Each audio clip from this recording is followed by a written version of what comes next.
क्या आपने कभी सोचा है कि मेरे इस मानवीय जीवन का क्या अस्तित्व है? मेरे लिए इस मानव जीवन जो कि ईश्वर की अनमोल देन है, उसका क्या महत्व है? क्या आपने कभी अपने आप को गहराइयों से जानने का, समझने का प्रयास किया है?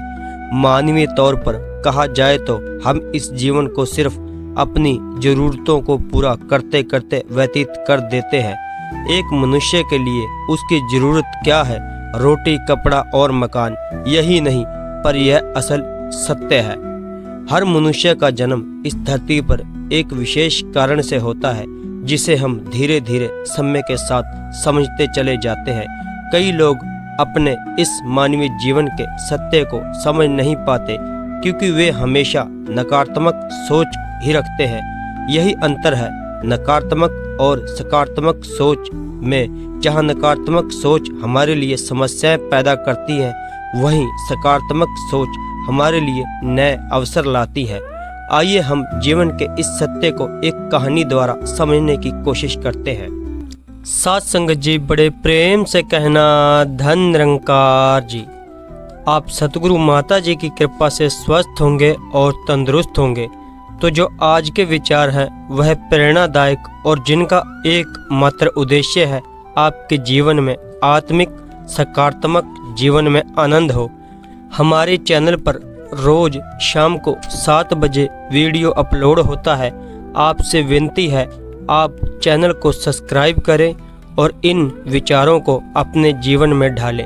सत्संग जी, बड़े प्रेम से कहना धनंकार जी। एक गांव में एक बहुत बड़ा धनवान व्यक्ति रहता था। लोग उसे सेठ धनीराम कहते थे। उस सेठ के पास प्रचुर मात्रा में धन संपत्ति थी, जिसके कारण उसके सगे संबंधी, रिश्तेदार, भाई बहन हमेशा उसे घेरे रहते थे। वे उन्हीं के राग अलापते रहते थे। सेठ भी उन सभी लोगों की काफी मदद करते थे। तभी अचानक कुछ समय बाद सेठ को भयंकर रोग लग गया। इस भयंकर बीमारी का सेठ ने बहुत उपचार कराया, लेकिन इसका इलाज नहीं हो सका। आखिरकार सेठ की मृत्यु हो गई। यमदूत उस सेठ को अपने साथ ले जाने के लिए आए। जैसे ही यमदूत सेठ के ले जाने लगे, तभी सेठ थोड़ी दूर जाकर यमदूतों से प्रार्थना करने लगा कि मुझे थोड़ा सा समय दे दो, मैं लौटकर तुरंत आता हूँ। दूतों ने उसे अनुमति दे दी। सेठ लौटकर आया, चारों ओर नजरें घुमाई और वापस यमदूतों के पास जाकर बोला, शीघ्र चलिए। यमदूत इस प्रकार अपने साथ चलने के लिए तैयार देखकर वह चकित रह गए। सेठ से इसका कारण पूछा। सेठ ने निराशा भरे स्वर में कहा, मैंने हेरा फेरी अपार धन एकत्रित किया था, लोगों को खूब खिलाया पिलाया और उनकी बहुत मदद की। सोचा था कि वे मेरा साथ कभी नहीं छोड़ेंगे। अब जब इस दुनिया को सदा के लिए छोड़कर जा रहा हूँ, तो वे सब बदल गए। मेरे लिए दुखी होने की बजाय ये अभी से मेरी संपत्ति को बांटने की योजना बनाने लगे हैं। किसी को मेरे लिए जरा सा भी अफसोस नहीं है। सेठ की बात सुनकर यमदूत बोले, इस संसार में प्राणी अकेला ही आता है और अकेला ही जाता है। इंसान जो भी अच्छा या बुरा कर्म करता है, उसे इसका परिणाम समय ही भुगतना पड़ता है।